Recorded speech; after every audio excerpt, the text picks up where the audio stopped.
श्रीमद् वाल्मीकीय रामायण किष्किंधा कांड 13वां सर्ग 30 श्लोक। सारांश। श्रीराम आदि का मार्ग में वृक्षों, विविध जंतुओं, जलाशयों तथा सप्तजन आश्रम का दूर से दर्शन करते हुए पुनः किष्किंधापुरी में पहुंचना।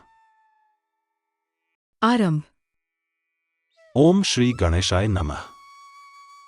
ओम श्री सीतारामचंद्राभ्याम नमः। श्लोक 1 से 12। लक्ष्मण के बड़े भाई धर्मात्मा श्रीराम सुग्रीव को साथ लेकर पुनः ऋषिमुख से उस किष्किंधापुरी की ओर चले जो वाली के पराक्रम से सुरक्षित थी। अपने सुवर्ण भूषित विशाल धनुष को उठाकर और युद्ध में सफलता दिखाने वाले सूर्य तुल्य तेजस्वी बाणों को लेकर श्रीराम वहां से प्रस्थित हुए। महात्मा रघुनाथ जी के आगे आगे सुगठित ग्रीवा वाले सुग्रीव और महाबली लक्ष्मण चल रहे थे और उनके पीछे वीर हनुमान, नल, पराक्रमी नील तथा वानर यूथपतियों के भी यूथपति महातेजस्वी तार चल रहे थे। वे सब लोग फूलों के भार से झुके हुए वृक्षों, स्वच्छ जल वाली समुद्रगामिनी नदियों, कंदराओं, पर्वतों, शिला विवरों, गुफाओं, मुख्य शिखरों और सुंदर दिखाई देने वाली गहन गुफाओं को देखते हुए आगे बढ़ने लगे। उन्होंने मार्ग में ऐसे सजल सरोवरों को भी देखा जो वैदूर्य मणि के समान रंग वाले निर्मल जल तथा कम खिले हुए मुकुलयुक्त कमलों से सुशोभित थे। कारंडव, सारस, हंस, वंजुल, जलमुर्ग, चक्रवाक तथा अन्य पक्षी उन सरोवरों में चहचहा रहे थे। उन सबकी प्रतिध्वनि वहां गूंज रही थी। उन स्थलों में सब ओर हरी हरी कोमल घास के अंकुरों का आहार करने वाले वनचारी हरिण कहीं निर्भय होकर चरते थे और कहीं खड़े दिखाई देते थे। इन सबको देखते हुए श्रीराम आदि किष्किंधा की ओर जा रहे थे। जो श्वेत दांतों से सुशोभित थे, देखने में भयंकर थे, अकेले विचरते थे और किनारों को खोदकर नष्ट कर देने के कारण सरोवरों के शत्रु समझे जाते थे, ऐसे दो दांतों वाले मदमत्त जंगली हाथी चलते फिरते पर्वतों के समान जाते दिखाई देते थे।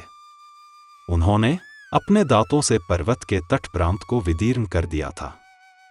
कहीं हाथी जैसे विशालकाय वानर भी दृष्टिगोचर होते थे जो धरती की धूल से नहा उठे थे।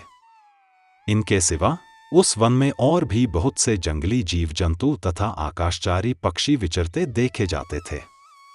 इन सबको देखते हुए श्रीराम आदि सब लोग सुग्रीव के वशवर्ती हो तीव्र गति से आगे बढ़ने लगे।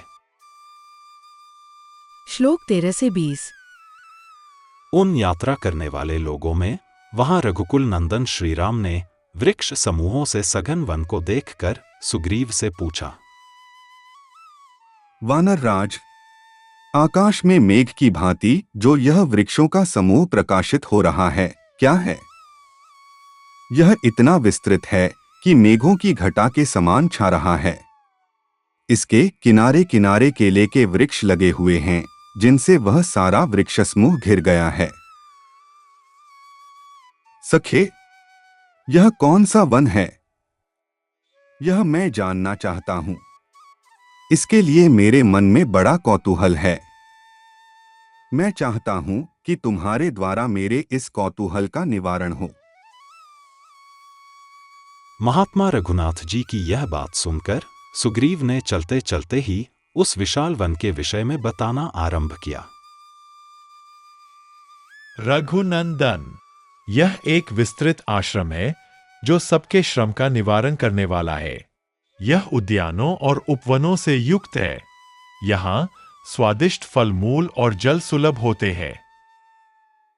इस आश्रम में सप्तजन नाम से प्रसिद्ध 7 ही मुनि रहते थे जो कठोर व्रत के पालन में तत्पर थे। वे नीचे सिर करके तपस्या करते थे, नियम पूर्वक रहकर जल में शयन करने वाले थे। 7 दिन और 7 रात व्यतीत करके वे केवल वायु का आहार करते थे तथा एक स्थान पर निश्चल भाव से रहते थे। इस प्रकार 700 वर्षों तक तपस्या करके वे सशरीर स्वर्गलोक को चले गए।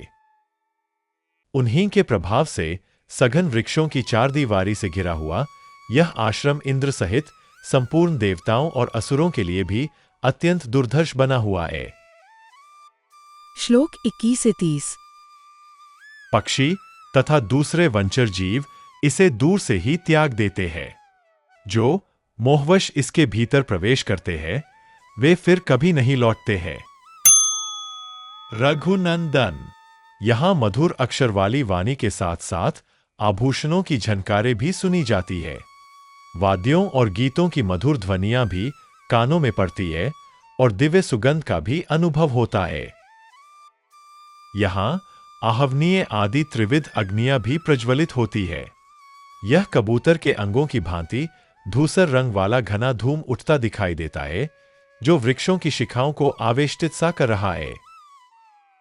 जिनके शिखाओं पर होम धूम छा रहे हैं वे ये वृक्ष मेघ समूहों से आच्छादित हुए नीलम के पर्वतों की भांति प्रकाशित हो रहे हैं।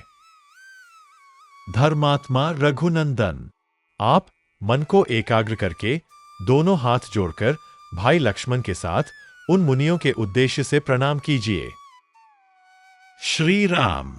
जो उन पवित्र अंतःकरण वाले ऋषियों को प्रणाम करते हैं उनके शरीर में किंचन मात्र भी अशुभ नहीं रह जाता है। तब भाई लक्ष्मण सहित श्रीराम ने हाथ जोड़कर उन महात्मा ऋषियों के उद्देश्य से प्रणाम किया। धर्मात्मा श्रीराम, उनके छोटे भाई लक्ष्मण, सुग्रीव तथा अन्य सभी वानर उन ऋषियों को प्रणाम करके प्रसन्नचित्त हो आगे बढ़े।